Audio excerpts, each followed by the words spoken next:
guys, kamusta? For today's video, mag-unbox tayo ng orchids from North Cotabato, Mindanao. So, matagal na ako nag-order sa kanila. Yun nga lang kasi, may mga bagyong nakaraang buwan. Hindi ko ino-order sa kanila kasi natatakot ako mamaya. Madelay siya dun sa biyahe. Kasi halaman to. Mamaya pagdating dito, iba ng itsura. Tsaka mamaya patay na gano'n. So nag-worry. Kaya tinataon ko talaga na walang bagyo. May permit pa sila. Kumuha sila ng permit bago nila i-ship yung halaman or orchids sa ibang lugar. Actually nationwide sila nag-ship ng mga halaman or orchids. Kila Rosemary Golanday. Ipa-flash ko na lang sa screen yung Facebook nila kung gusto niyo ng mga native species from Mindanao. Sa kanila napakarami, iba-ibang klase. Merong mga Phalaenopsis na Aphrodite, Stuartiana, Cyriliana, Sanderiana, marami pa, iba pa.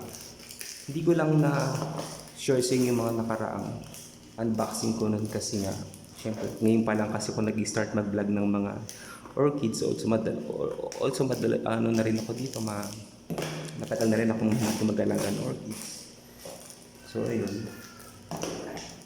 Kaya etong in-order ko sa kanila, Sologeny Rogozini, tsaka Sologeny Marmorata.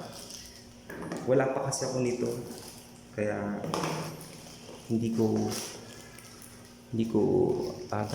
siya hinayaang wala akong collection nito. Ayan. Sana okay siya. May itsura niya. So guys, ito siya.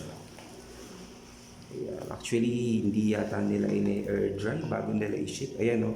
Pero actually, buhay naman siya. May mga moss siya na buhay pa rin hanggang ngayon. Parang nakatanim siya sa parang fern slab. Kasi fern slab to pinagkapitan nila yun. May mga moss pa siya. Ayan, may mga moss pa siya. May mga bulaklak pa siya. Ayan, may mga bulaklak pa siya.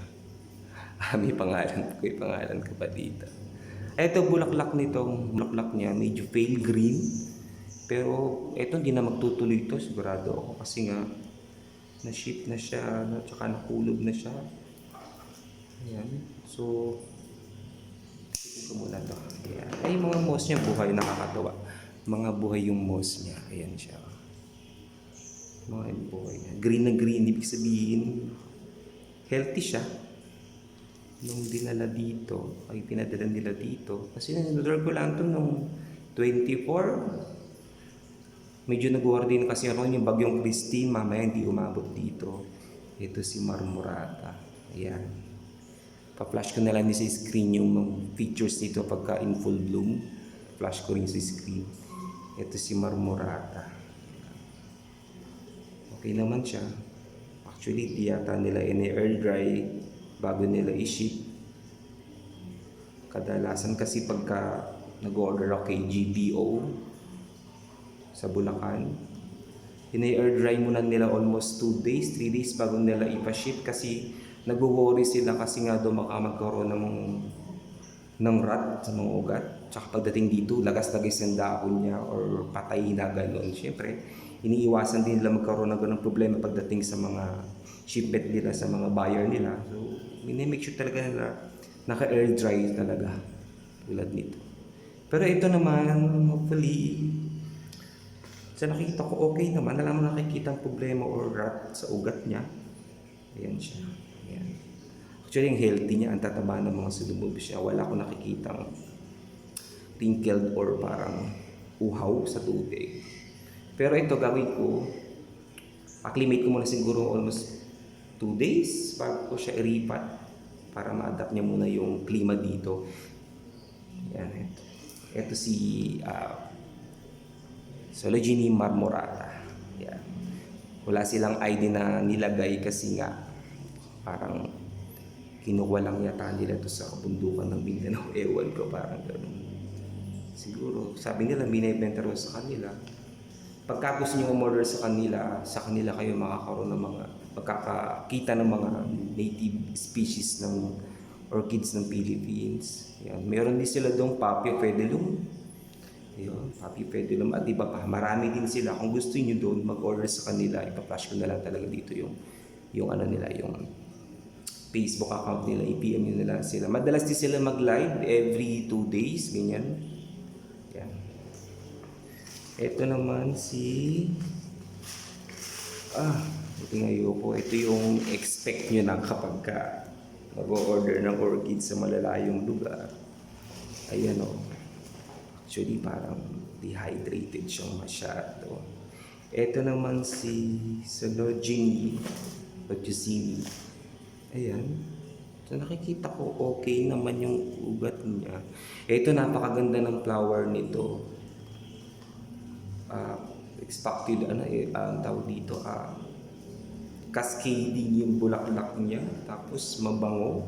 Ang tawag nila doon sa Mindanao nito, rosary orchids, kasi nga yung bulaklak niya talagang simula dito sa may katawan, gumagano siya, bumababang ganun. Tapos mahaba siya na kulay dilaw.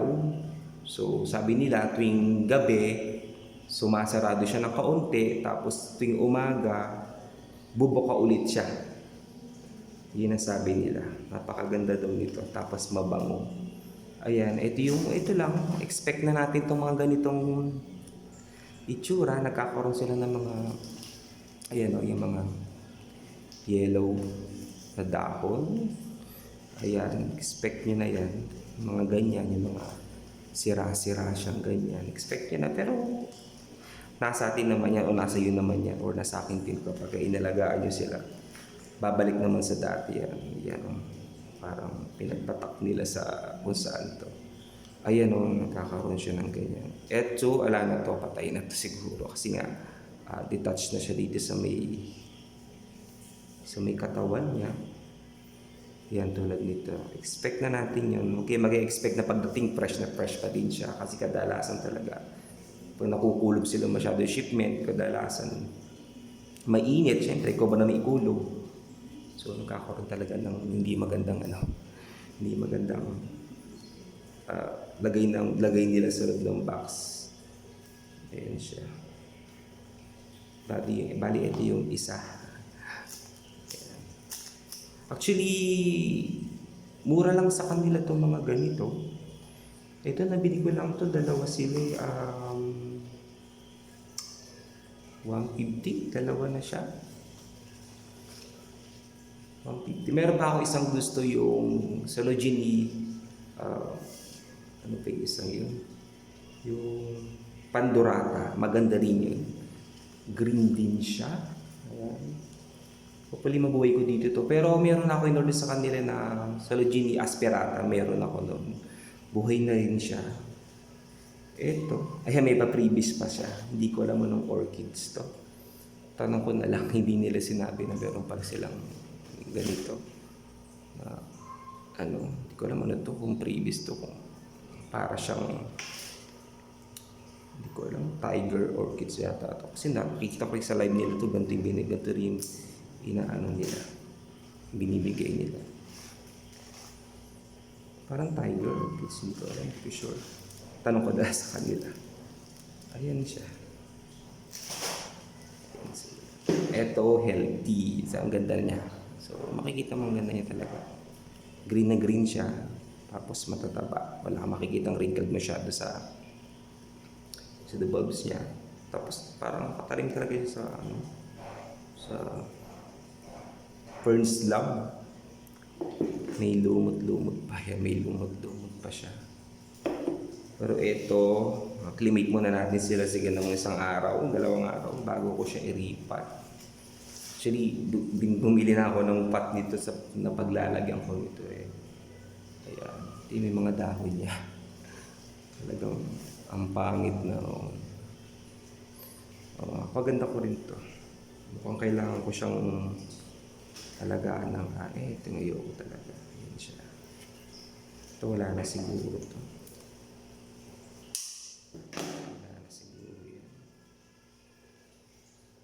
Pagka nag-order kayo sa kanila, dito siguro sa amin, parang Bataan to Mindanao, siguro 2 to 3 days lang talaga dalasan. Kaya huwag kayo mag-order sa kanila ng bumabagyo or ano, kasi magkaroon kayo ng problema sa shipment. Medyo matagalan, mag-worry kayo. Ako nag-worry ako pag ano kasi iniisip ko halaman siya, baka pagdating ko mga patay na talaga siya. Ayan. Ayan. Magbubuhay pa to. Ang Rajozini, mahaba yung pinakaganito niya. Yung aspirata naman, ganito siya, kaya lang mas malalaki. Akala mo humawak ka ng isang saging, ganun, malalaki siya. Ayan. Ayan, ito kakat ko na lang siguro to. Cut ko na lang siguro. I-sprayan ko ng hydrogen peroxide ito para sure talaga yung mga bakterya na nabubuhay na nananahan dito. Kailangan ko siyang talagang matreat muna. Ayan. So yun guys, salamat sa panonood ng aking pag-unbox ng native orchids from Kidapawan, Cotabato. Sa ganun, layon. Ayan.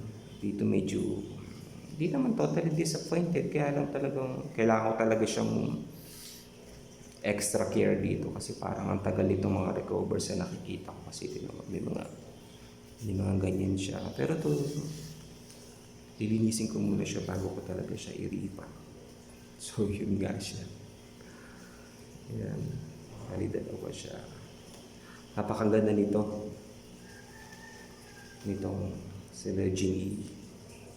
Rajozini.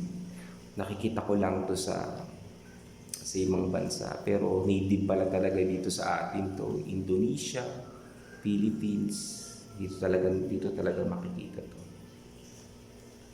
Ayan. Bubuhay ko naman siguro to, pero pinamindahon niya. Stress na stress to sa itsura nito. Stress na stress. So kailangan mo talaga siyang alagaan ng mabuti. Yan. So yun guys, thank you sa panonood. Update ko kayo sa next video ko. Pero gagawan ko rin to ng update pagka totally naka-recover nito. Gagawa ko na ng video para makita nyo yung progress ng pagtubo nila. Pati rin tong isa ko na Rajozini marmorata. Yan.